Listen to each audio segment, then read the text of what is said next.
tanggal 6 Juli tahun 2018, kalau nggak salah ya, 2018. Karena mungkin di sini para pengurus ada yang belum tahu mungkin gitu ya. Ini keputusan Menkumham RI tentang pengesahan pendirian LDTKN. Nah, kemudian juga perlu diketahui bahwa LDTKN pusat juga mempunyai visi dan misi, yaitu dalam rangka mensukseskan amalia Thorekoh Qadariyah Naqsyabandiyah, yaitu menjadi masyarakat yang cager bager berdasarkan TKN Pondok Pesantren Suralaya gitu. Intinya yaitu untuk melestarikan Pondok Pesantren Suralaya, mengembangkan dakwah TKN Pesantren Suralaya, memfasilitasi amalia dan ilmiah Pondok Pesantren Suralaya. Nah, salah satunya itu para pengurus tentang visi dan misi tentang LDTKN Cilacap.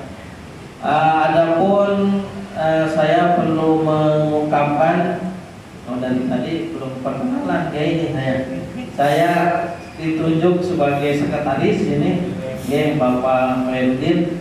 Ya, perlu diketahui bahwa Cilacap ini sudah sekian puluh tahun belum berdiri yang namanya LDTKN, dan sampai saat ini TKN itu udah banyak, mungkin bisa ribuan, bisa ratusan.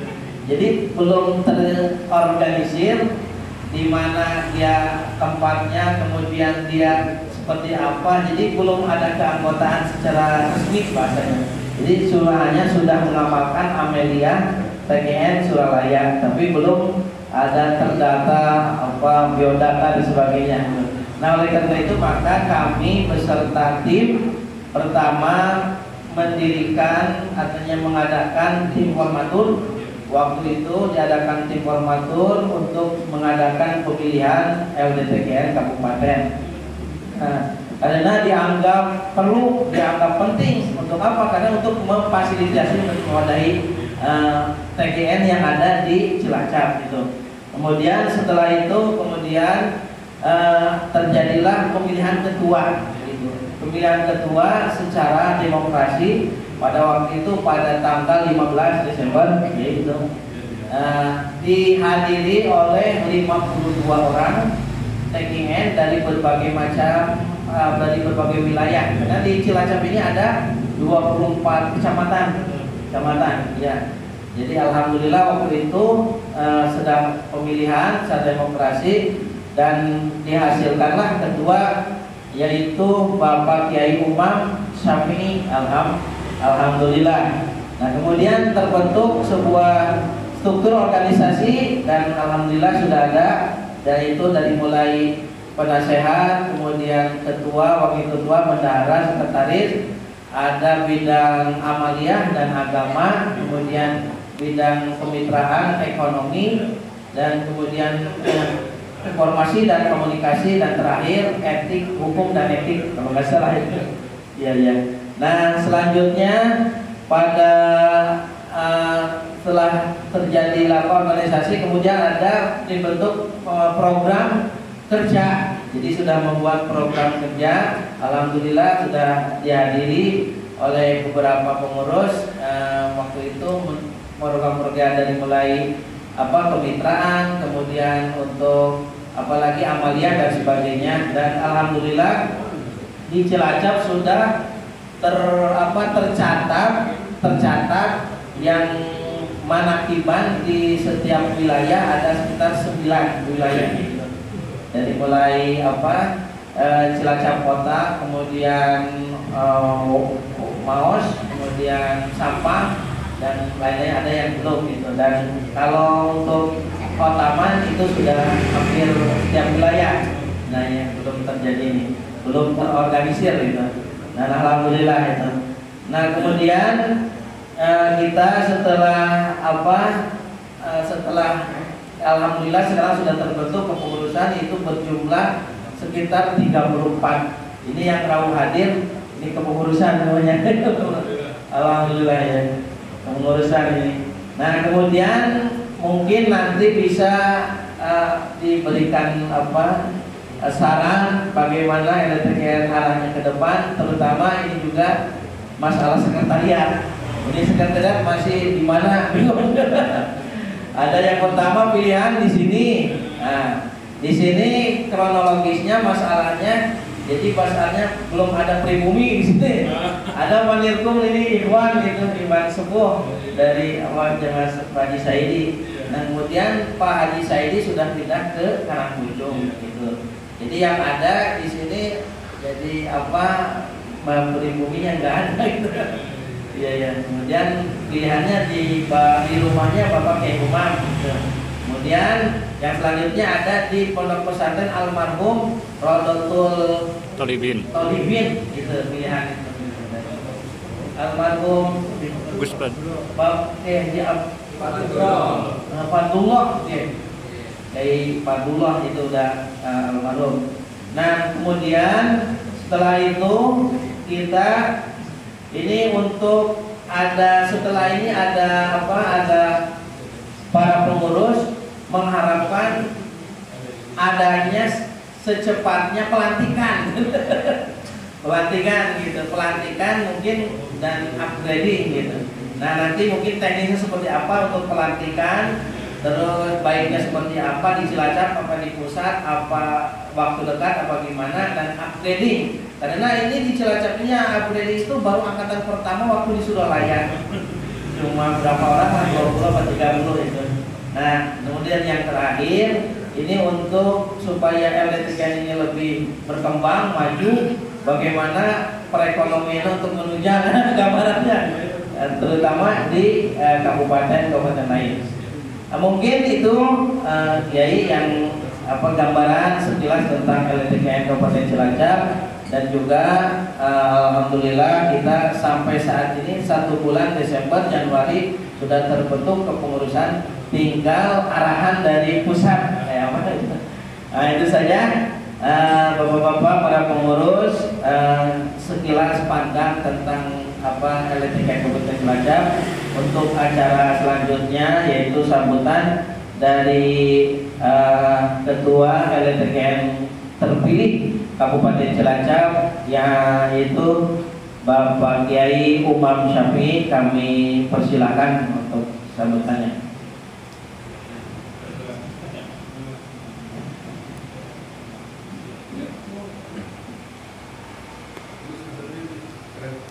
Assalamualaikum warahmatullahi wabarakatuh. Alladzi asyrafa qulubal arifina bil ma'rifah wa fadlahum bil mahabbah. Asyhadu an la ilaha illallah wahdahu la syarika lah wa asyhadu anna sayyidina Muhammadan abduhu wa rasuluh. Allahumma shalli wa sallim ala sayyidina Muhammad wa ala ali sayyidina Muhammad wa ala alihi wa sahbihi ajma'in. Amma ba'du. Hadratul Karamin, kepada segenap pengurus, para kiai yang semuanya yang saya muliakan, kepada beliau Al-Karam Bapak Kiai Haji Dr. Muhammad Fadil MSI, Ketua Umum LTKN Pusat Konferensi Suralaya, yang saya muliakan dan saya harapkan mohon Kamil Masjid Mushola Al-Faruqi, dari langkah beliau Bapak Saidi yang sekarang dipimpin oleh Bapak Saidi, sekitar pengurusnya yang saya muliakan dan hormati.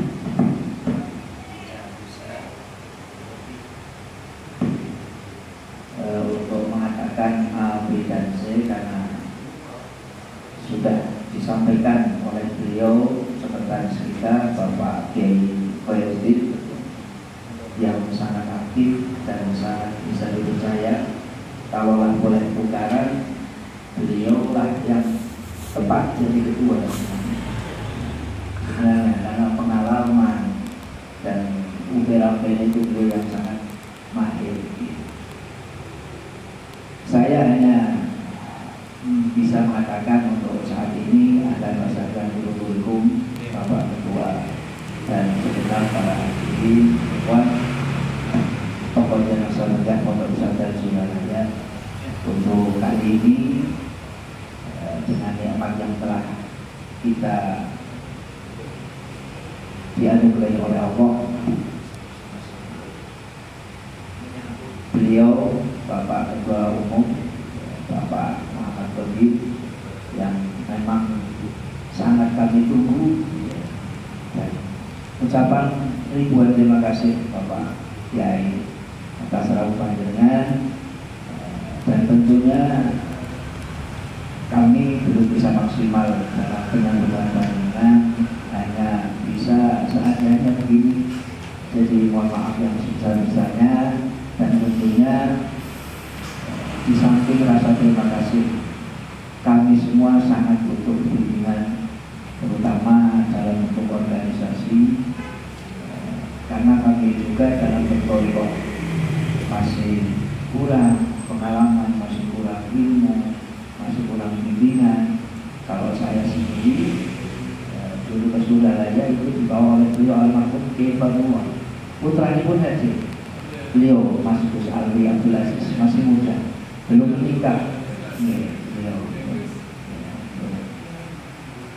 dulu saya dibawa masa masih ada, kami sudah cukup di kursi sekitar tahun 2005.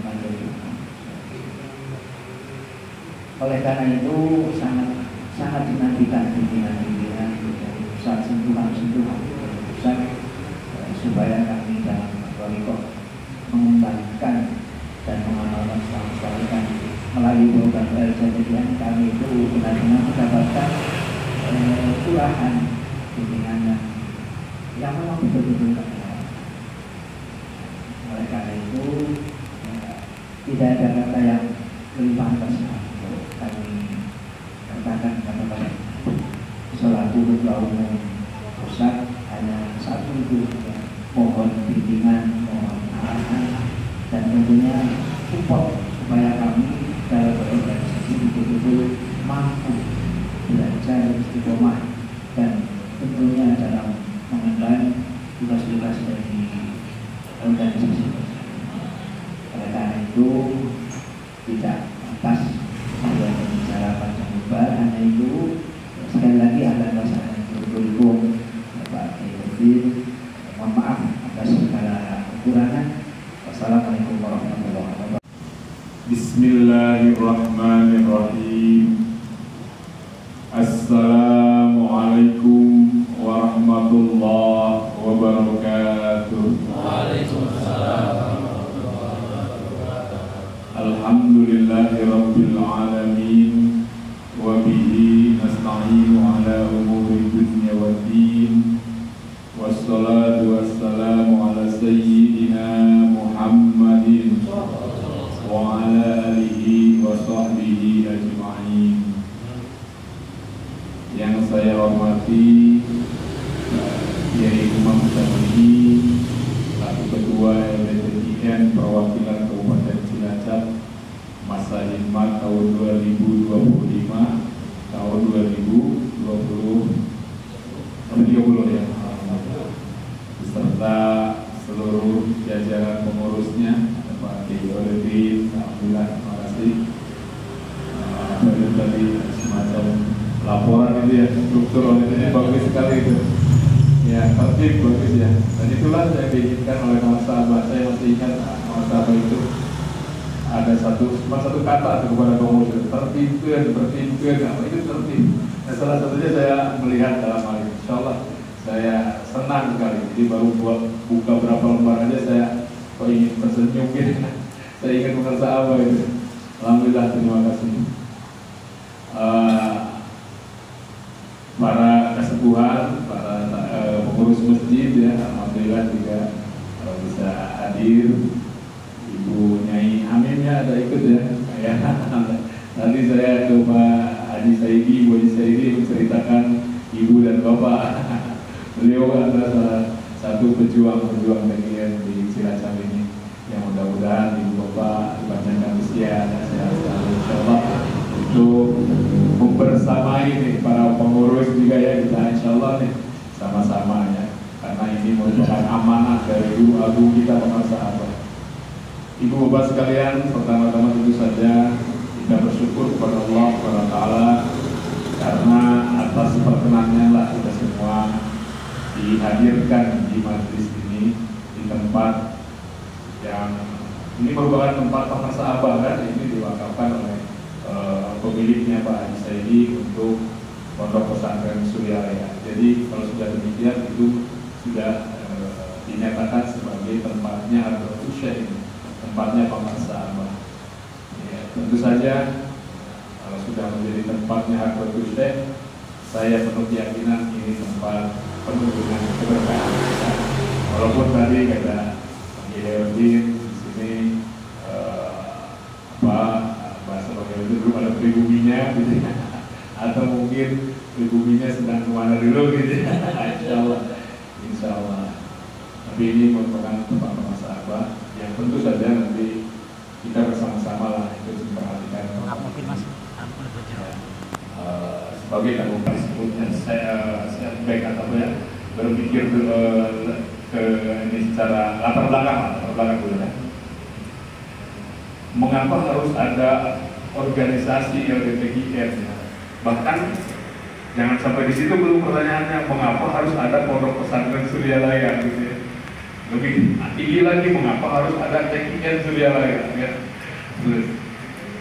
Jadi begini Ibu Bapak sekalian, bahwa kita semua ini, saya kira ini sudah biasa dibahas oleh Imam ya, diciptakan Allah hanya untuk satu tujuan. Allah itu menciptakan kita semua.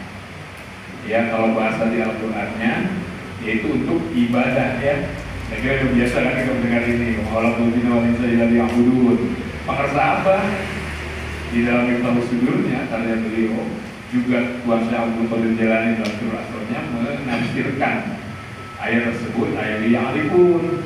Ya, jadi kita diciptakan Allah hanya untuk mengenal Allah, gitu ya, satu. Ya, jadi sekali lagi kita diciptakan oleh Allah itu hanya untuk ma'rifat. Nah, terlalu lama mungkin ya kalau kita ceritakan bagaimana prosesnya sampai kita akhirnya hidup di alam ini lah. Tapi intinya begini, jadi untuk mengenal Allah itu ada jalannya, ya Pak saya ringkas ya, ada jalannya, ada metodenya, ada tarekatnya lagi. Nah, tapi sebelum itu perlu juga ditekankan sekali lagi, karena ma'rifat itu merupakan tujuan hidup kita, maka bagi kita ma'rifat itu harus dijadikan sesuatu yang paling penting dalam kehidupan kita sehari-hari. Ya, dan di benak kita, di pemikiran kita, di kesadaran kita, ya. Bukan ekonomi kita, bukan jabatan kekuasaan sehari-hari keluarga kita lah, apalagi anak istri kita, gitu kan. Itu sampai diperingatkan oleh Allah ya. Wala amwalukum wala aulum an dzikrillah, ya, karena memang itu menggoda itu ya. Rasa kasihan kita, rasa sayang kita sama keluarga itu sudah menggoda. Padahal itu jangan sampai terjadi seperti itu kan, olah kaku. Dan jangan sampai kita terlena oleh hal-hal selain Allah. Jadi yang utama itu Allah, makrifat kepada Allah. Nah, ketika kita, dan insya Allah ini kita sedang mengusahakan ya, bisa makrifat kepada Allah, maka yang tadi itu urusan-urusan tadi anak, kewajiban kita terhadap anak, terhadap istri, terhadap suami, terhadap dan semuanya urusan-urusan dunia kita, urusan-urusan yang lainnya akan terpengaruh secara positif oleh kemakrifatan kita. Ya, jadi hikmah dibalik proses kemakrifatan kita itu, semakin kita makrifat, juga kalau sesederhananya, semakin kita makrifat, maka semakin kita bahagia. Dan kebahagiaan yang disebabkan oleh kemakrifatan kepada Allah itu juga akan kalau bahasa di Sunda mengecretkeun, memberikan juga kebahagiaan kepada orang-orang yang kita cintai. Ya. Jangankan ma'rifatnya, alatnya yaitu la ilaha illallah saja ketika kita dipikirkan la ilaha illallah 4000 dosa besar ya dapat dibersihkan. oleh zikir kita itu. Kalau zikir kita sudah membersihkan dosa kita, la ilaha illallah tadi, selanjutnya kita masih berzikir, maka zikir kita juga akan membersihkan dosa-dosa orang yang kita cintai. Nah, ini kan menjadi gambaran juga, itu baru la ilaha illallah ya. La ilaha illallah bukan tujuan, zikir itu bukan tujuan ya. Alatnya untuk makrifat, apalagi makrifatnya. Kalau kita sudah bisa capai itu ya, paling tidak kita terus berproses semakin baik ya, mari kan, bahkan tiap waktu kita itu berubah kemarifatan kita kepada Allah itu. Tergantung bau kita, rasa kita. Dari mana nih? Dari hasil mujahadah kita. Utamanya 3 kata pengetahuan itu apa tuh? DKM, pikir, otaman, mana tujuan. Itu pekerjaan kita saat pengasabat di Tauhid itu berproses ya, rasa kita itu. Wasrun, sodrun, kolbun, fuadun, sabobun, lubun, sirun, barulah selesai itu perjalanan, nyampe tuh sirun, kopi siri, aku selesai. Jadilah kita kubu-kubu jadi kubu-kubu. Pak, saya nggak hafal tuh nama-nama yang tadi sama, kadang-kadang saya berlupa. Nggak apa-apa, nggak penting kok. Bukan nggak penting, sorry. Nggak menjadi batal kita pikir kadang-kadang nggak hafal nama-nama tadi. Nggak apa-apa. Tapi yang pasti kita semua setelah ditalkin oleh pengasabat atau melalui orang yang diizinkan oleh Allah, pasti jauh kita akan berproses, rasa kita berproses setiap waktu dari mulai start dari tahun itu. Ya. Kita koplah, diam, bahkan mungkin cenderung mundur. Kita zikir, ingat nih, saya lagi ngomong ini kalau saya nggak zikir, apalagi ujung sombong merasa ketua umum di kampus, berasa wakil rektor, naudzubillah, saya lagi jatuh, saya lagi menjauh, boro-boro mendekat ma'rifat kepada Allah ya. Jadi sekarang pun kita sedang berproses nih, kalau kita goplah begitu diam atau bahkan mundur kalau nggak maksiat. Karena maksiat itu dari yang lahir ada yang batin. Sebaliknya dia kita zikir, ada tawaduknya di sana, ada nilai plusnya, maka kita sedang berproses mendekat terus. Sekarang betul. Ya. Tidak menutup kemungkinan mungkin selama ini kita sudah di kolbun misalnya ya, dengan intensif zikir kita masuk lagi ke fuad ya. Kata Abah ketika sudah sampai di fuad aja, hidup kita sudah merasa tentram. Itu dari Abah saya temukan tulisannya itu yang tidak dimunculkan di Tauhid. Banyak tulisan-tulisan Abah ya tidak muncul di Tauhid. Tapi secara umumnya ada, karena di Tauhid itu sudah lengkap, sudah merangkum. Nah itu kembali yang tadi ya, kenapa makrifat itu begitu penting bagi kita? Selain memang Allah itu ingin dikenal oleh kita, ternyata itu berdampak positif terhadap kehidupan kita dan keluarga kita. Ya. Jadi kalau kita ingin menjadi manusia yang bertanggung jawab terhadap orang-orang yang bertanggung jawab, harus makrifat gitu. Seorang ayah yang bertanggung jawab gitu ya. Kalau dari perspektif kita, itu ada seorang ayah yang makrifat. Seorang apalagi ya, kepala rumah tangga, seorang guru, seorang wakil rektor misalnya, ketua umum LTKN yang bertanggung jawab, maka saya harus makrifat gitu. Walaupun belum juga nih. Tapi kan kita sedang mengusahakan kan, kita sama terus berusaha. Termasuk perjalanan saya ke sini ya.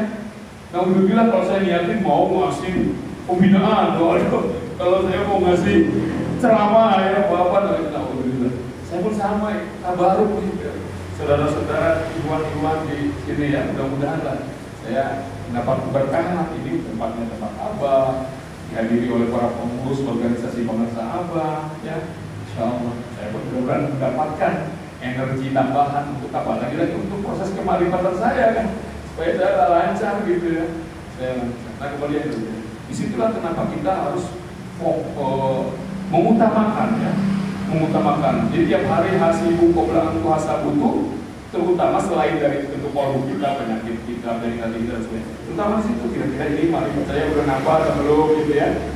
Marifat itu tadi ya ada jalan yang disebut tarekat nih, tarekat. Tarekat itu adalah jalan untuk makrifat. Nah, salah satu tarekat terbesar di dunia sekarang TKN Suryalaya. TKN Suryalaya. TKN adalah merupakan gabungan dari dua tarekat besar, Qadiriyah dan Naqsyabandiyah, digabungkan oleh Syekh Ahmad Khatib Sambas. Sebetulnya Syekh Ahmad Khatib Sambas itu mendapat firqah mursidah tidak hanya dari mursid Qadiriyah dan mursid Naqsyabandiyah. Karena kalau dibagi banyak tulisan itu ya, bahwa Syekh Ahmad Khatib Sambas itu mendapat firqah dari dua mursid ini. Sebetulnya tidak, bahkan ada beberapa mursid lain pun memberikan firqah juga. Sehingga di TKN kita ini ada juga tarekat Naqsyabandiyah ada. Kita latihan nafas kayak tadi tawajud, tahan nafas kan. Sekali tahan nafas kan kita diusahakan ada berapa ketukan zikir kan. Itu nafas dia kan. Dilatih terus. Bahkan kata apa nih ada ini, ada trik khusus kata apa semacam dia. Ketika kita sedang bertawajuh dari sekarang mulai kata apa, diusahakan lebih dari 5 menit sejak tawajuh. Itu ada dari apa tuh? Ya, jadi kita setelah jahar, sudah kita biasa ya tawasul, lalu ilahi al-maksudul. Kan biasanya tarik nafas, tunjukkan ke kiri, tahan kanan, rapatkan gigi dan sebagainya ya. Lalu kita hidupkan zikir kita kan. Biasanya kalau udah nggak kuat kita tutup dengan Sayyidina Muhammad Rasul. Nah kata Abah dari sekarang dilatih, jangan dulu diangkat kepalanya, jangan dulu dibuka matanya, jangan juga mulut giginya, tetap saja hanya napasnya saja. Dihembuskan, tarik lagi, kata Abah, tarik lagi, tahan lagi, tetap tunduk, tahan lagi, hidupkan lagi. Udah gak kuat, hembuskan, tarik lagi, tahan lagi, sampai sekiranya melebihi 5 menit. Kata Abah coba dari sekarang dilatih, baca Abah kan sudah bijaksana ya. Padahal ternyata itu penting sekali. Sehingga insya Allah mudah-mudahan kalau sudah terlatih lama-lama paling tidak di setiap hembusan nafas kita minimal ada satu ketukan ya itu kan dari nafas dia dari nah ya itu untuk syahratul insyaAllah untuk ya. Kemudian di ini ya ada kitabnya apa Abdul Arifin ya gitu ya. Nah itu dari syahratul insyaAllah turun sampai ke pengersaan Allah. Ibu bapak sekalian, jadi ini tarekat ini merupakan cara terbaik Pak. Cara terbaik untuk ma'rifah. Ya, cara terbaik untuk ma'rifah. Nah, dulu ketika Pangarsa Abah Sepuh mendapat Mursyidiyah, mendapat amanah dari Syekh Tolha. Kata Syekh Tolha, kembangkan, lestarikan tarekat ini melalui sebuah lembaga. Abah Sepuh tahun 1905 mendirikan lembaganya. Bukan pesantren Pak, namanya awalnya itu apa? Ingat nggak? Di Tanjung itu sering disebut apa? Patapan. Ya, bukan pesantren awalnya itu. 1905 itu didirikan saudara itu sebagai patapan. Kira-kira kata dasarnya apa tuh patapan itu? Apa? Iya. Bahasa Jawanya topo ya. Topo ya, diganti o ya. Kalau Banyumas tapa. Apa juga apa juga ya? Topo. Oh iya ya, betul ya. Benar arah-arah sini masih ada gitu ya. Betul tapa. Ya banyak orang yang mengatakan kalau lama sekian lamanya kita tapa di gua, nanti kalau udah keluar sakti ya. Yang dimaksud Pangarsa Abah Sepuh patapan itu tempat untuk membersihkan kotoran-kotoran sehingga kalau kita sudah bersih maka kita pun akan bisa bersama yang maha bersih. Ya. Nama lembaganya Patapan, lambangnya dipilih oleh Abah Sepuh apa? Kenapa namanya? Apa? Kupu-kupu. Sebelum jadi kupu-kupu, apa dulu tuh? Kepompong. Bahkan sebenarnya ular dulu, Pak. Ular itu jadi dengan sesuatu yang negatif, tidak baik, bulu-bulunya bikin gatal. Tapi kemudian dia masuk kepada proses metamorfosis yang disebut kepompong tadi kan? Kepompong. Wah, bulunya dirontokin ya. Yang bikin gatal, yang bikin apa tuh dirontokin. Dia puasa, dia membersihkan diri kepompong. Ya. Nah, kepompong itulah identik dengan patapan. Jadi dari nama dan lambangnya sudah ya. Saya suka bercanda nih sama teman-teman ini. Untung Abah Sepuh, Abah memilih lambangnya itu kupu-kupu. Coba kalau ular kobra kata saya, itu ada laki-laki pakai peci merah putih lewat, wah pasti disemprot. Bercanda Pak ya, jangan terlalu tegang gitu. Abah Sepuh memilihnya kupu-kupu sangat simbolik, spiritualis gitu ya. Itu lambang olah rohani kita, manusia. Mau tidak mau kalau untuk mencapai tujuan hidupnya yang utama tadi makrifat harus melalui kepompong. Nggak bisa, nggak jadi itu, nggak nyampe itu, ya makrifatnya kalau tanpa proses kepompong. Nah, alhamdulillah kita sudah mengawali proses kepompong kita. Apa awalnya? Talqin itu. Di semenjak talqin kita udah mulai itu masuk proses kepompong. Nah di dalam kepompong itu mungkin ada yang lama ya, ngerontokin bulu-bulunya. Saya ini ada susah banget ya. Tapi kita usaha terus kan, usaha terus ya. Disitulah Abah sempat menekankan dalam berita usul juga. Kenapa zikir jahar kata apa? Perlu sekali didorbin syadihin. Apa itu dulu? Saya kira udah sering banget kan sama semua masalah ini. Pukulannya keras jahar kayak tadi ya. Jangan kita udah ditalkin Iwan, kok nggak ada pukulannya zikirnya gitu ya. La ilaha illallah, la ilaha. Tidak menyalahkan tidak ya. Ini koreksi buat kita supaya kita efektif cepat. Rontok bulu-bulu bulan kita ini cepat. Dan itu juga energi untuk membuka di kepompong. Ini kepompong kita harus terbuka. Kalau jadi kepompong terus, masa kita mau diam aja gitu ya. Setelah bulu-bulu kita rontok, insya Allah nanti bibit sayap kita pun akan keluar. Sayap itu nggak akan keluar manakala bulu itu masih ada. Nah, bulunya biar cepat rontok, makanya itu bisa disautin ya. Terlebih yang paling cepat lagi, kalau sering diberjamaahkan zikirnya, itu akan lebih cepat. Tentu awalnya diurutin mimpi tidur bisa misalnya. Saya kira itu sudah benar Pak. Ya. Itu kembali yang tadi dari awalnya sudah itu Pak. Karena ini merupakan jalan ma'rifat, jalan untuk bisa mencapai tujuan hidup utama manusia, maka ini sangat penting. Sayyidina Ali pernah mengatakan hati-hati nanti suatu hari nanti ya kebaikan sesuatu yang sangat penting yang baik buat manusia akan dikalahkan oleh keburukan yang terorganisir. Nah, mulai kita berbicara organisasi, ya. Dan sekarang terbuktikan di era sekarang ini hal-hal negatif lebih terorganisir, lebih menarik bagi kita semua. Ya. Apalagi di era digital ini kan, wah di YouTube ini hal-hal yang menyenangkan itu mudah sekali kita lihat, ya. Pleasure, kenikmatan hidup lah kalau bahasa Indonesia mudah sekali. Saya kan orang kampung nih Pak. Tapi sekarang tinggal di daerah ya. Saya di Kuningannya itu di kampung. Dulu saya kalau ke kampung saya, orang-orang di kampung saya itu relatif tidak mengetahui hal-hal yang sedang dibicarakan di kota. Dari segi pakaian lah, kuliner lah, ya, lagu-lagu lah, anak-anak itu lagu-lagunya lagu-lagu kampung aja biasa. Tapi kalau saya baru tadi malam dari mana tiba di kampung saya kan, di kampung saya itu sekarang anak-anaknya itu udah tahu lagu yang sedang dinyanyikan anak kota, makanan yang dimakan orang kota. Artinya apa sekarang sudah tanpa batas, borderless istilahnya itu. Informasi itu masuk cepat ke kampung-kampung. Ini eranya udah era seperti ini. Tapi tetap ruhnya kan sama. Ruh kita dengan ruh nenek moyang kita zaman batu cuma dulu sama-sama harus marifat kepada Allah. Sementara situasi kondisinya berbeda gitu kan. Godaannya berbeda, tantangannya berbeda. Ini salah satu gambaran juga atau kenapa pengersa Abah ada aura dari Abah Sepuh dalam khataman yang diberhentikan oleh Abah Anak. Ada yang ingat kan nih, sebuah mungkin ada yang menghafalkan dulu. Ya muhilal muskilat itu di stop oleh apa? Dulu di khataman kita itu ada itu. Ya muhilal muskilat. Kenapa bisa di stop? Situasi kondisi berubah.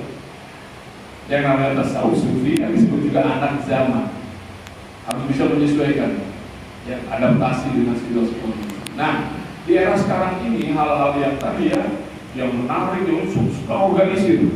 Ada aplikasinya bahkan, bukan organisir lagi, ada aplikasinya gitu ya. Ada aplikasi, mau ngapain aja sekarang ada aplikasinya. Lebih canggih, lebih apa. Nah kita, sesuatu yang justru yang paling penting untuk usul, untuk ma'rifat, untuk kita bahagia sebenarnya kan ini. Ya, ma'rifat. Caranya tarekat. Jadi tarekat itu sesuatu yang paling penting dalam hidup manusia. Nah bagaimana kalau tarekatnya tidak terorganisir ya? Kalah dengan yang tadi. Hal-hal yang membuat kita bisa lupa kepada Allah. Maka Abah dari dulu sudah dari tahun 60-an sudah mengorganisir tarekatnya itu. Bahkan Pantapan sendiri oleh Abah Sepuh merupakan organisasi itu. Cuma sangat sederhana, tidak diformalkan, tidak distrukturkan oleh Abah Sepuh. Tapi sudah mulai bagian dia si Anu sudah ada tuh. Job description-nya udah ada, cuma tidak diformalkan. Saya pernah lihat itu ada catatan dari Abah Sepuh. Bagian mencit apa ya?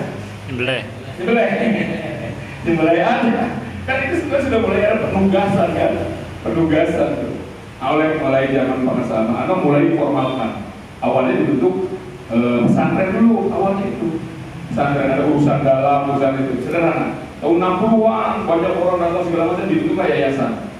Segala macam tuh keperluan tuh oleh yayasan sekolah itu 60. Jadi apa tuh 60 berpikir sampai jika depan ini perlu ada wadah organisasi. Karena dalam sambutan Abah Sepuh dan Abah Anu itu ada tadi kata tadi tertibkan.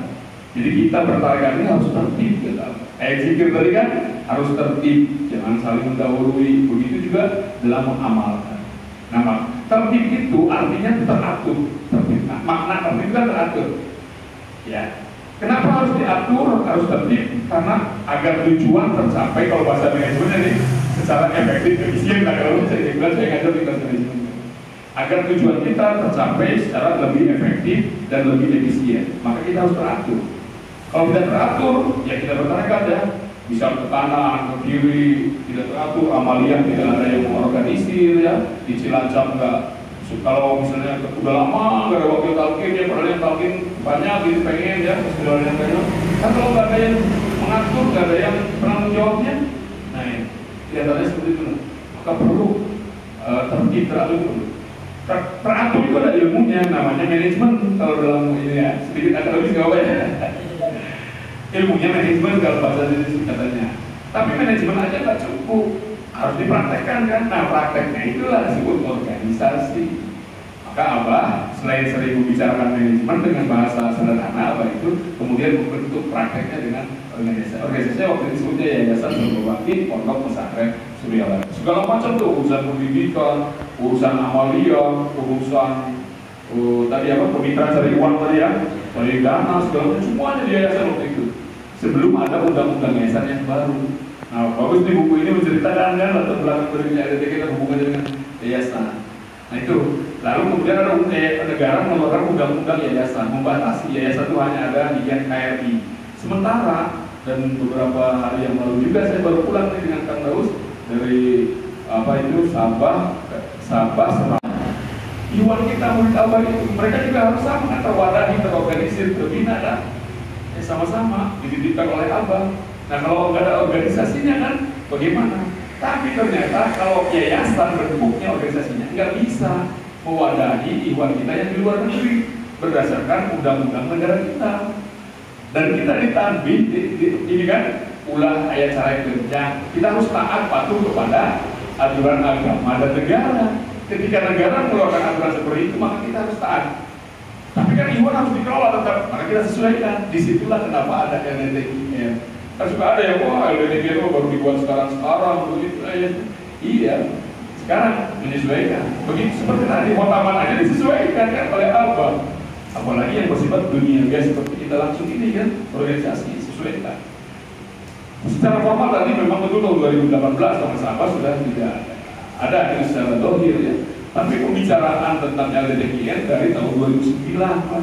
Dulu ada Ciptagoni yang menjadi kecil kan karena dibeban bentuk. Saya ingat lah, dan saya sendiri pernah dipanggil masuk ke kamar pribadi pengusaha membicarakan ini. Jadi kalau ada yang bilang LDTIN nggak ada dari abahnya, ya itu tidak benar. Dari 2009 saya dipanggil langsung ke kamar pribadi abah. Nah jadi sudah ada lama, cuman diformalkannya setelah itu kan lama kita menyesuaikan hati-hati kita karena sudah di masyarakat teman-teman ikhwan itu kan yayasan sudah begitu kuat kan, dan kita bukan mau menggantikan sebetulnya, bukan jadi apa namanya menguatkan. Jadi yayasan dikhususkan ke pendidikan dari Kinabah sekarang ini. Nah ikhwan yang jutaan tadi kita lebih dari 15 juta orang pada jatuh kita ini. LDTIN saja yang ikhwan yang sudah terwadahi sudah ada di 150 kabupaten kota semua.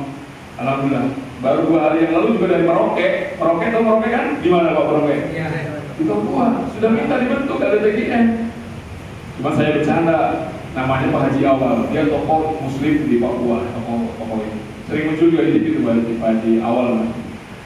Pak Kotir, dia udah bilang Pak Kotir kan? Kapan nih Merauke udah siap katanya? Kata saya siapin dulu baju anti peluru kata saya. Bercanda kan? Karena itu memang ada daerah-daerah konflik Pak, masih daerah-daerah Merauke Pak. Tapi mau doain insya Allah sudah. Jadi banyak sekali wadah. Nah tadi, jadi harus diwadahi. Maka dibentuklah akhirnya LDTIN yang disesuaikan.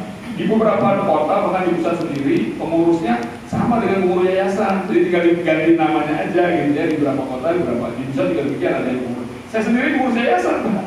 Saya sendiri pengurus yayasan, Pak. Jadi, nah itulah sedikit cerita. Jadi kemudian LDTIN lah yang ditugaskan untuk mewadahi, memfasilitasi ya amalia dan ilmiah para ikhwan agar bertarekatnya lagi-lagi tadi apa? Efektif, efisien gitu kan? Nah, tidak. Nah, tadi ya supaya tujuan kita utama kita adalah tercapai dengan cepat, efektif dan efisien. Maka tahun 2018 inilah kemudian dibentuklah LDTKN.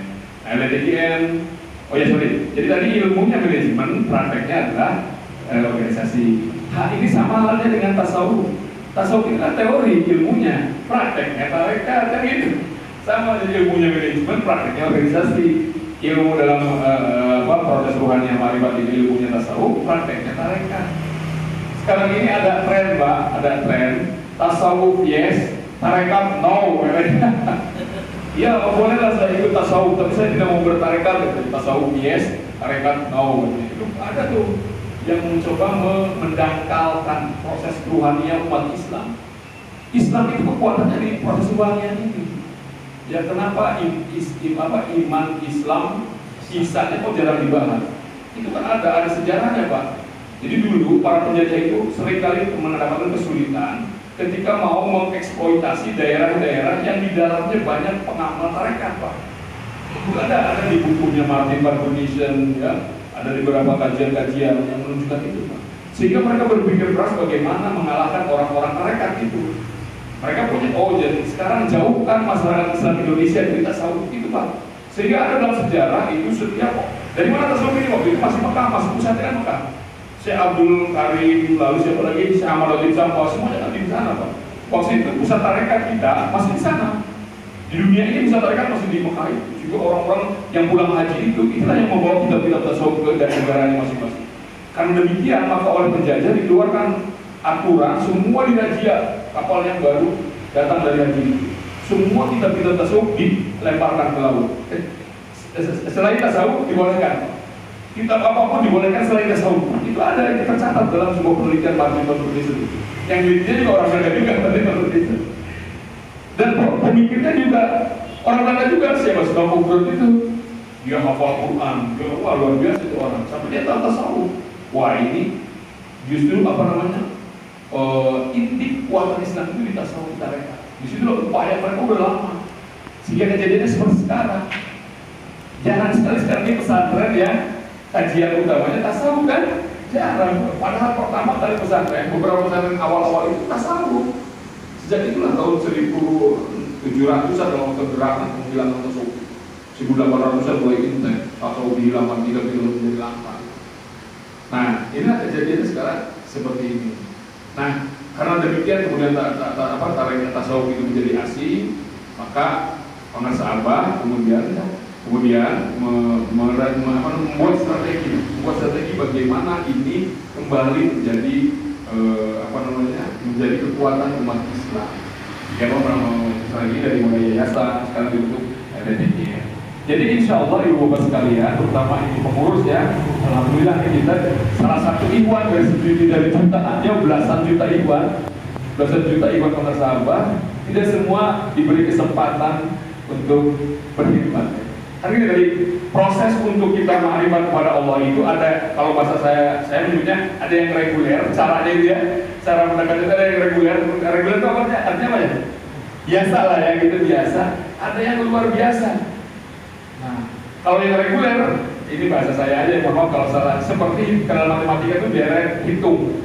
Jadi mendekat kepada Allah itu 1, 2, 3, 4, 5. Tapi ada kawan-kawan kita, mudah-mudahan kita juga gitu, ada yang cepat. Seperti dia ukur kalau kata ahli matematika 1, 10, 100, 1000 cepat banget ya. Marifatnya kepada Allah. Ada apa? Kalau yang reguler kan pakai DKM, ya amalia biasa dikira teman mana biasa gitu. Ada yang cepat. Di antaranya ternyata dia dapat tambahan energi langsung dari mursyidnya. Apa itu? Aroma dari mursyid. Dari mana kita bisa mendapatkan aroma? Terutama cara mendapatkan aroma mursyid itu lewat hikmah. Siapa yang baik hikmahnya wajib dapat aroma dari gurunya. Aroma itu pun banyak jenis aroma juga, kemuliaan banyak. Yang paling kita perlukan aroma dari guru kita itu bukan bisa melihat hati orang, bisa segala macam lah yang aneh, bukan itu. Yang paling kita perlukan aroma dari guru agung kita apa? Lancarnya kemarifatan kita kepada Allah. Itu yang kita perlu. Makanya tadi ada yang cepat. Dan banyak cara untuk berkhidmat itu banyak. Inti dari khidmat itu apa sih? Menyenangkan guru, membantu guru, ya meringankan guru substansi isi dari khidmat itu. Nah, alhamdulillah kita secara formal Bapak diberi kesempatan untuk bergabung dengan orang-orang yang berpeluang untuk mendapatkan karomah Abah lewat khidmat melalui organisasi. Karena Abah itu sangat serius memperhatikan organisasi. Pernah dengar kan Abah mengadakan upgrading tahun 69 Pak, sampai beli sebuah bukit untuk upgrading, ya, untuk organisasi. Abah cuma beli uang untuk keluar banyak untuk organisasi. Itu apa saking? Nah, alhamdulillah kita diberi kesempatan. Jadi, insya Allah. Jadi ada dua nih. Yang pertama Abah bagi kita nih ya para pengurus, nitipin para ikhwan supaya tadi ya para ikhwan ini mengamalkannya secara baik benar. Dalam arti kan, amalkan tiada lain amalan kita, amal taqiyan sudah layak, taqiyan ya, amalkan dengan sungguh-sungguh. Nah kita ini para pengurus bagaimana caranya memfasilitasi, ya, membantu para ikhwan agar bisa tadi bersungguh-sungguh tadi. Karena dengan mengamalkan dengan sungguh-sungguh ini maka akan gini maka kita semua akan bisa mencapai seluruh, ini bahasa dalam tampil, seluruh kebaikan. Udah di depannya pakai seluruh Pak, atau semua ya? Semua apa seluruh ya? Seluruh ya, sama ya? Seluruh kebaikan di belakangnya ditambahin sama apa tuh? Apa? Dohir mati. Orang kalau juga pakai seluruh aja udah cukup kan? Seluruh itu ada yang bersisa nggak? Nggak ada kan semuanya. Seluruh kebaikan yang kita perlukan kita dan keluarga kita lah gitu ya. Kebaikan itu ekonomi bagus itu kebaikan kan? Tahajud rajin, zikir banyak itu kan kebaikan. Kebaikan tapi tidak hanya yang dohir, tidak hanya ekonomi ya. Itu yang paling penting itu kebaikan batin. Rajin zikir diberikan ya keinginan untuk ibadah yang banyak itu kebaikan batin. Diberikan juga isi dompet yang banyak itu kebaikan. Itu semua Pak. Tidak hanya batin aja, dohir batin semua kebaikan yang kita perlukan untuk makrifat kepada Allah. Pakai ini kata apa? Di depannya ada kalimat ayalian pada sudah nama tiada lain. Nah ini juga saya sering diskusi dulu teman-teman. Kenapa kalimat itu dipakai itu tiada lain? Kalau menurut ilmu tata bahasa nggak pakai itu pun sebenarnya secara bahasa sudah cukup itu kalimat itu. Coba kalau kita nggak pakai itu ya kalimat paragraf itu. Tiada lain. Amalan kita TKN amalkan dengan sungguh-sungguh untuk mengatakan cukup kan bisa dipahami ya. Tapi kok kenapa bersebut tetap tiada lain? Artinya apa tiada lain? Satu-satunya udah jangan kemana-mana lagi. Bahkan di Tauhid apa sudah berniung di halaman-halaman awal itu yang kopi itu Tauhid ya. Jalan kerohanian ini udah mau putus kata apa itu udah ada Pak. Apa itu? Jangan didiskusikan nih kalimatnya Tauhid pengasal di Tauhid itu. Jalan rohani ini udah mau putus, udah mau selesai lah masalah itu. Kehidupan ini. Zaman Nabi aja udah bilang kayak nenek-nenek kan umurnya ini. Di situ juga jangan-jangan ini juga pengasal kok sampai sekarang belum mengangkat pelanjutnya. Yang kok itu. Jadi kita harus terima realitas ini ya bahwa apa tidak mengangkat lagi pelanjut belum, yang mungkin sekarang belum lah. Tapi apa dengan tidak ada jasadnya, mursyid itu tetap melaksanakan tugasnya sebagai mursyid tetap Pak.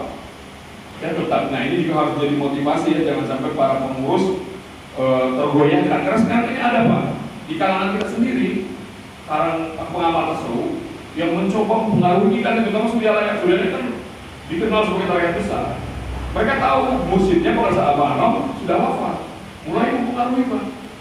Mempengaruhi bahwa yang namanya tarekat itu tidak bisa kalau mursyidnya tidak ada jasmaninya lagi.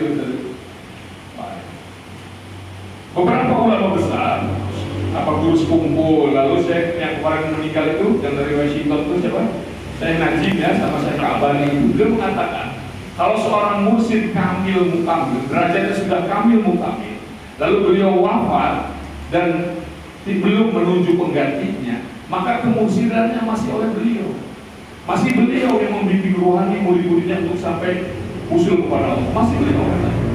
Bahkan ada kalimat berikutnya, bahkan energi rohaninya jauh lebih besar dibandingkan beliau ketika masih hidup. Ruhnya masih diwadahi oleh jasmaninya, karena jasmaninya akan mempengaruhinya. Ya, urusan dia, beliau sebagai ayah, beliau sebagai kakek, beliau punya fisik yang harus juga dijaga fisiknya, ada dingin kedinginan, ada panas kepanasan, virus kena virus. Itu kan cukup mengganggu. tugas Abah sebagai kursi. Tapi sekarang hal-hal itu tidak mengganggunya lagi. Beliau full ngurusin ruh kita, Pak. Full.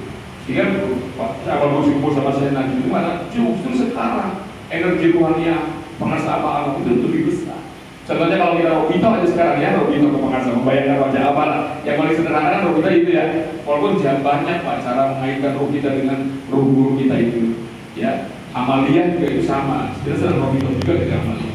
Yang paling mudah kita membayangkan wajah pengasah Abah. Ya. Nah kalau kita Robito itu kita langsung sekarang ini ke ruh beliau. Coba kalau dulu ya, sedikit ada mengganggu apa ada lagi ada di pagar agregat bisa kan gitu ya. Nah ini ya. Jadi itulah. Nah jadi tantangan kita atau harapan kita yang pertama bagi para pengurus itu ikhwannya sendiri kita. Ikhwan yang menjadi amanat dari pengasah Abah. Bagaimana kita fasilitasi karena itu menjadi tugas kita. Ya. Di balik itu tapi kita pun alhamdulillah merupakan ikhwan yang diberikan kesempatan. Maka pergunakanlah kesempatan ini dengan sebaik-baiknya gitu ya. Bagaimana caranya? Kita berorganisasi dengan sebaik-baiknya. Namanya organisasi kan artinya teratur. Tujuannya kan agar teratur di masyarakat kita agar teratur sehingga lebih cepat hasilnya. Tentu saja karena ingin teratur maka harus ada aturan. Nah di organisasi itu ada aturan. Ini aturan terbesarnya tertingginya disebut anggaran dasar, anggaran rumah tangga. Ada yang itu di buku itu lengkap. Saya kira dari situ aja saya optimis lah, husnuzon para pengurus insya Allah sudah memahami aturan main organisasi itu ada anggaran dasar, anggaran rumah tangga. Anggaran dasar begitu yang umumnya, anggaran rumah tangga mulai lebih teknis, nanti lebih teknis lagi ada namanya peraturan organisasi, PO, lebih teknis lagi. Diturunkan menjadi operasional menjadi tadi udah program kerja tuh, udah ada program kerja, oh sekarang yang bagus nih, di sini udah mulai ada program kerja. Beberapa LDTIN, terutama mohon maaf lah beberapa yang kondisinya mungkin sudah pada sepuh semua itu belum sampai membicarakan program kerja secara lebih detail. Alhamdulillah di sini sudah bagus sudah ada program kerja. Insya Allah itu semua dalam rangka tadi kita melaksanakan tugas dari pengasah Abah, juga dalam rangka tadi secara ruhania insya Allah menjadi pengurus itu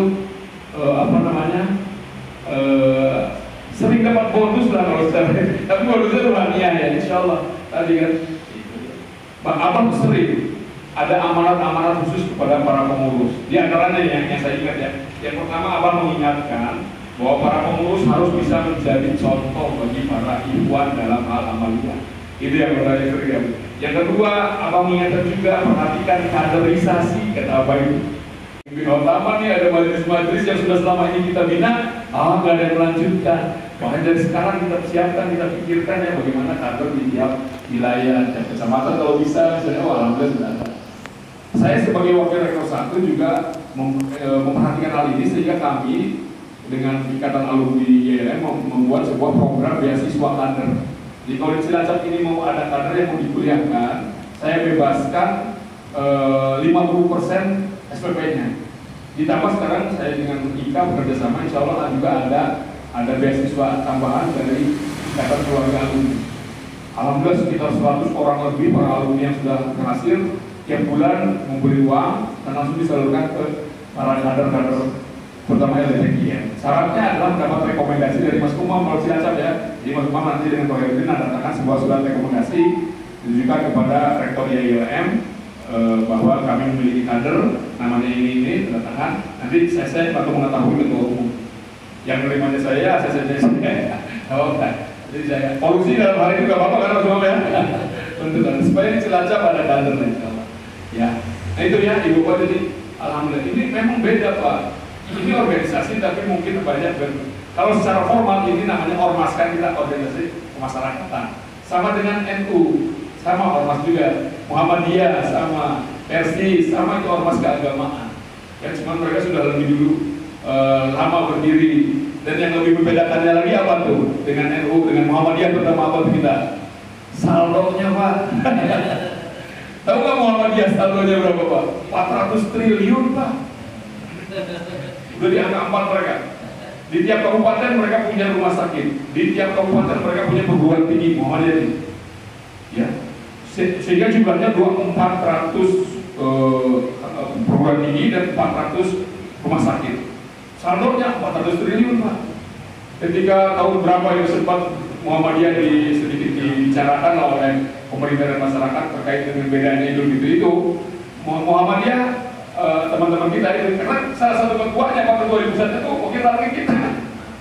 Jadi wakil rakyat kita itu ada yang ketua Muhammadiyah, ada yang ketua NU. Abah tuh ini sekali moderat Pak dengan organisasi yang begitu. Tapi Abah dan Surya Raya dan organisasi Surya Raya tidak ikut organisasi manapun. Murid-murid Abahnya wakil rakyat mau jadi pengurus, dia dipersilakan izinnya oleh Pak Jejen minta izin, Pak Wafi minta izin mau jadi pengurus Jatman kan. Kita bukan Jatman Pak. Ini memang jamnya ahli toriko tidak. Kan apalagi sekarang Habib Lutfi bikin sendiri Patman kan. Sebelum ada Jatman Patman ada Jatmi namanya. Jamnya ahli toriko Mutabar Indonesia itu lebih tua. Dulu saya sempat diundang oleh para itu juga sama musim juga sini untuk Jatmi juga. Ya, kita tidak apa itu baik dengan semua. Jadi dengan Jatman baik, dengan Jatmi baik, dengan NU baik, dengan Muhammadiyah baik. Apa nggak kemana-mana? Di semua organisasi di bawah Pak Kasapa, di bawah Saudara tidak masuk organisasi manapun. Tapi semuanya baik. Nah, bahkan ketua-ketuanya malah murid-murid Abah. Ketua Muhammadiyah Profesor Tafsir murid Abah, tapi udah taruh kemarin kan. Nah, itu. Ya, Muhammadiyah kan sempat mau ngancam narik uangnya dari bank-bank itu kan, wah goyang itu. Ras istilahnya kalau bahasa Indonesia kan, kalau uang di bank itu tiba-tiba diambil mendadak triliunan, itu ekonomi Indonesia goyang Pak. Nah, ya. NU sekarang di kisaran orang katanya di 30 triliun punya uang. Persis lumayan lah. Nah kita ini ya, padahal kita belasan juta. Karena kita baru berdiri Pak, tapi insya Allah jangan kecil hati ya. Padahal sementara tugas kita langsung menuki ke hal yang bersifat spiritual. Ini bedanya kita dengan ormas lain itu langsung kita tuh olah rasa, olah rasio, olah rasa apa? Olah spiritual. Ya. Lebih apa namanya, lebih sakral lah, sehingga ini tantangannya lebih besar, godaannya juga demikian. Apalagi menjadi pengurus ini Mas Umar, ada saya ngerasain betul ya, tidak hanya di daerah, di pusat juga sama Pak ya. Godaan yang manis, ada juga godaan yang pahit. Ini biasa bagi organisasi ya, yang manis yang pahit kadang-kadang dari internal diri kita, kadang-kadang dari internal sama pengurus, karena kadang-kadang dengan hubungan interaksi kita dengan Iwan, hubungan interaksi kita dengan di luar Iwan, dengan pemerintah, dengan pusat dan sebagainya. Namanya dinamika organisasi itu biasa. Yang paling penting kita tetap ya, makanya apa? Wasiat terakhirnya, amanah terakhirnya apa tuh? Wa'tasimu bihablillah. Karena itu. Ya, dan memang kemakrifatan kita itu kan ada 4 katanya penghalang utamanya ya, setan, nafsu, urusan dunia, dan urusan dengan sesama manusia. Interaksi kita kan kadang-kadang positif, kadang negatif ya. Apalagi kita sudah bersungguh-sungguh nih mau mencari apa, mengeluarkan ide untuk kebaikan dan kejadian Cilacap. Kadang-kadang berbeda pendapat dengan teman kan, kadang-kadang tersinggung dan sebagainya karena mungkin kondisi proses rohaniah kita belum maksimal, kadang-kadang kita masih tersinggung, macam-macam lah itu ya. Nah dengan hal seperti itu kita harus sudah siap kan dari sekarang. Jadi nanti ada dinamika, kita harus sudah siap. Yang penting kita jangan sampai medal sila, dalam kami ini medal sila kalau bahasa Indonesia apa ya? Jangan berhenti walaupun disakiti ya. Jadi ketika kita sedang bekerja keras untuk kebaikan, kesuksesan LDTN Cilacap ya, lalu nanti ada dinamika, ada yang pahit ya, ada yang manis. Kalau yang manis kadang-kadang ada terlalu ini ya, pahit-pahit ini, kadang-kadang ada perbedaan dan sebagainya. Nah kita harus sudah siap dari sekarang. Kekuatan kita di mana? Kekuatan tetap kembali kekuatan kita ke amalia. Maka para pengurus kata awal dari awal kan harus bisa menjadi contoh kan awal. Karena dengan mengamalkan sebaik-baiknya DKM bikin otomatis, maka kekuatan kita sebagai pengurus juga akan bertambah. Dan tentu ya kalau pelantikan pengurus di Surya Raya itu, insya Allah sebetulnya saya mereka takut kekuat cerita ini. Dihadiri pemirsa Abah Pak, dimanapun. Mau nanti kita sepakatnya pengen di sini, Mas Umar zaman kawan-kawan pengen di sini aja supaya apalah misalnya ya. Pengen di pusat saja supaya sekalian ziarah semuanya ada alasan-alasan.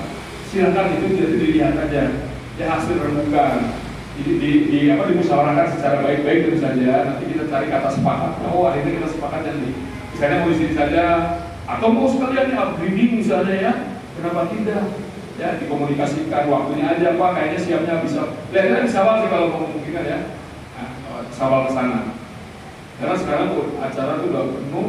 Di akhir Februari memang masih ada kosong, tapi kelihatan itu udah lebih digunakan untuk hal-hal yang bersifat di internal. Gitu. Kelihatannya kalau mau ada itu bisa Pak. Kecuali mau di pusat, misalnya Manaki bulan Februari atau di bulan Ramadan misalnya, itu bisa. Tapi kalau di Ramadan ingin di sini misalnya, kayaknya itu nggak mungkin kan untuk sementara ini ya. Jadi silakan ya. Tadi kan sempat ungkapkan ya, kan kita tinggal pelatihan aja kan. Ya silakan nanti dimusyawarahkan ya.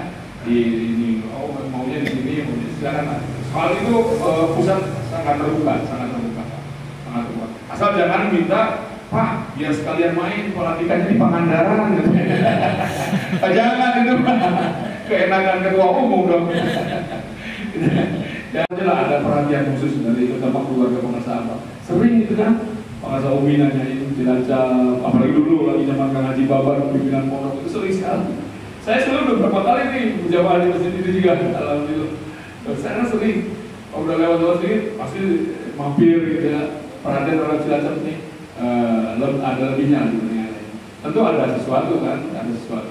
Oleh karena itu, marilah alhamdulillah ya kita amanah ini, mari kita sama-sama, bukan berarti orang Cilacap aja nih, wah ketua umumnya tentunya dari pusat kan. Kita sama-sama, kita sama-sama. Saya pun nggak ada artinya kalau nggak ada kawan-kawan di Cilacap ini. Jadi kita sama-sama melaksanakan tugas dari Bu Abu, dari pengusaha ini, ya dari pengusaha. Apa pasti akan senang sekali ketika ikhwannya di Cilacap ini terorganisir, ya terorganisir dengan baik. Salah satu juga kunci dari organisasi itu adalah komunikasi. Ya komunikasi ini kunci itu. Ya para pengurus sekarang, saya pertama kali dilantik malamnya dilantik, itu dilantik. Yang pertama saya yang kemarin yang kedua ya. Jadi yang pertama itu dilantik, besoknya saya langsung keliling, saya temuin. Diawali dari pengusaha Umi dulu. Pak Jen, lalu para putra Makassar apa, habis itu terus ke tokoh-tokoh, terus semuanya. Jadi silaturahmi ya, komunikasi semua. Jadi misalkan saya kira udah Mas Maul melakukan itu ya, tapi jangan sampai ada terlewat ke Mas Maul biasanya ya. Itu salah satu kuncinya, awalnya dengan ketemu para tokoh. Ya para pengurus ikutlah, terutama pengurus inti ya, pengurus intinya ikut silaturahmi. Sekalian istilahnya itu info gathering atau apa istilahnya, mendapatkan informasi ya. Identifikasi mungkin ada beberapa hal yang walaupun kita sudah lama di Cilacap, mungkin ada yang belum dari perspektif dari pandangan para tokoh itu mungkin yang bisa menambahkan kita, oh ternyata ada tambahan nih gitu tambahan. Jadi salah satu kunci dari organisasi itu di komunikasi dengan sesama, komunikasi dengan pusat, komunikasi dengan instansi pemerintahan, juga dengan organisasi ormas lain, dengan perusahaan. Tadi kan kita ingin adakan kerjasama misalnya untuk membantu menguatkan perekonomian kita. Jangan lupa ya, di lambang Suryalaya itu kupu-kupu, di samping kupu-kupunya ada gambar apa coba? Padi dan kapas Pak. Kita kayaknya lagi SD itu diajarin ya, padi dan kapas, kata ibu guru kita itu melambangkan apa katanya? Kemakmuran, kesejahteraan. Abah itu Suryalaya itu nggak menafikan urusan dunia. Ada yang pernah dengar nggak Abah sampai membuka pabrik rokok Pak?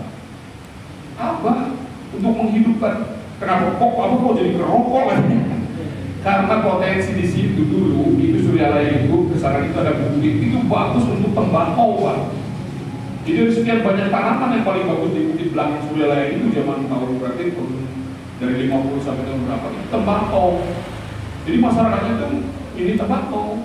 Jadi Abah itu cerdas kan, potensi lokal yang paling baik bisa itu tembakau. Ya walaupun Abahnya nggak merokok gitu ya. Jadi lagi muda pesantren dia ada itu. Tapi setelah jadi musim gitu. Nah jadi apa? Seperti artinya apa itu kan? Fungsi padi dan kapas. Mentang-mentang Abah ngurusi Abah Abah itu udah kaya raya kalau ngurus sendiri mah. Tapi Abah kan belum memikirkan organisasi pesantrennya itu. Patah-patah itu. Jadi apa mendirikan pabrik rokok. Nah itulah. Jadi insya Allah. Jadi kuncinya komunikasi. Terus tadi komunikasi dilaksanakan dalam bentuk silaturahmi. Silaturahmi ada yang langsung, ada yang tidak langsung kan. Apalagi di era sekarang kan. Ya ada WhatsApp ya, ada ada media-media yang bisa menjalin silaturahmi. Tapi silaturahmi langsung itu lebih banyak kelebihannya dibandingkan silaturahmi yang tidak langsung ya. Nah, itulah. Nah itu saya kira ya yang dapat saya sampaikan. Jadi intinya itulah, kita semua alhamdulillah kita bersyukur satu sisi ya dapat kesempatan nih untuk berkhidmat kepada para sahabat. Di mana siapa yang baik khidmatnya maka wajib mendapatkan karomah dari para sahabat. Dan lagi-lagi karomah yang paling kita perlukan adalah cepatnya makrifat kita kepada Allah ya. Itu insya Allah yang harus masalah. Nah, dan yang paling harus kita jaga amalan utama tadi dzikir otaman manakib ya, dzikir otaman manakib, jangan sampai Cilacap nih ya dzikirnya alhamdulillah otamannya nggak ada, akibatnya nggak ada. Walaupun Abah di Miftahul Subur itu mengatakan begini Pak, tarekat ini hanya tarekat zikir, sama dengan di Surah Asal juga kan gitu ya. Tarekat ini hanya tarekat zikir, pakai hanya fakor juga. Dan memang yang paling utama dari yang tiga itu memang zikirnya Pak. Otaman manakib itu penguatnya, suplemen yang sangat diperlukan ya, zikir itu. Orang dari Allah dan juga wala dzikrullahi akbar. Zikir itu hal yang paling besar di antara semua hal. Di antara semua hal itu zikir itu yang paling besar. Pasti paling besar apa? Pengaruhnya terhadap kemakrifatan kita. Makrifat kita itu paling besarnya itu dipengaruhi oleh zikir kita. Karena tadi tarekat kan ada cara jalan untuk makrifat itu ada tarekat. Di dalam tarekat itu ada zikir. Tarekat ini isinya hanya zikir saja, kata Abah itu ya. Khotamah, manakibah, itu penyesuaian para sahabat. Kita hidup masih di dunia, masih dibungkus oleh jasmani, tadi ada perutnya harus diisi dan sebagainya. Dicarikan oleh Abah itu. Khotamah itu kumpulan aurat-aurat yang mengusulkan para wali-wali tertentu. Dikumpulkan oleh Abah. Tadi ada yang ada. Memang itu aurat ya, ada efek-efeknya. Saya kira mungkin ada beberapa hari jangan kan satu kalimat satu huruf aja kan ada dampak, ada efek, ada energi. Ya, makanya ada ahli wafak gitu kan, per huruf kalau itu menjaga kayaknya. Ya kan, ada alif itu apa, nilainya berapa, la ilaha illallah berapa 165 kan salah satunya dari nilai huruf itu kan, dari nilai huruf itu. Ya, mau jamu hilal muslihat berapa harus disetop. Ya, nah ini ya, jadi sudah disiapkan. Jadi insya Allah dengan kita menjadi pengurus kita diberikan kesempatan. Oleh karena itu mari kita manfaatkan kesempatan amanah ini kita laksanakan dengan sebaik-baiknya. Ada pun hal-hal lain ya, nggak usah berkecil hati lah. Sama saya pun dulu nggak pede Pak kerja diangkat itu, nggak pede. Ya udah gimana lagi kan? Kalau bahasa Sunda itu ada istilah gini. Jadi apa sebut juga nih? Ada yang ngerti sudah? Sekedap nih saya sebutin dulu ya. Pada Sundanya dulu ya. Ulahaya, ulah embung, kududai. Apa ya? Ada yang bisa terjemahan nggak? Ulahaya, ulah embung, kududai. Ulah itu jangan. Hayang itu keinginan, kepingin banget gitu ya, ambisi. Ulahaya. Ulah embung, ulah kan tadi jangan. Embung tidak mau, nggak mau. Jadi jangan ambisi. Jangan juga menolak, nggak mau menolak begitu saja. Tapi kudu daek itu siap. Gitu ya. Siap kalau sudah ditugaskan, siap. Dan kalau dalam konteks yang lainnya ada dua sudah dari apa sebut itu. Ulah sieun, ulah wani. Kudu juga terlalu sok berani kalau saya berani. Ya, nah, kata apa? Harus kudu ludul apa? Tenang. Tinggal-tinggal apa ya? Ya nggak takut, tapi nggak juga sok berani gitu ya.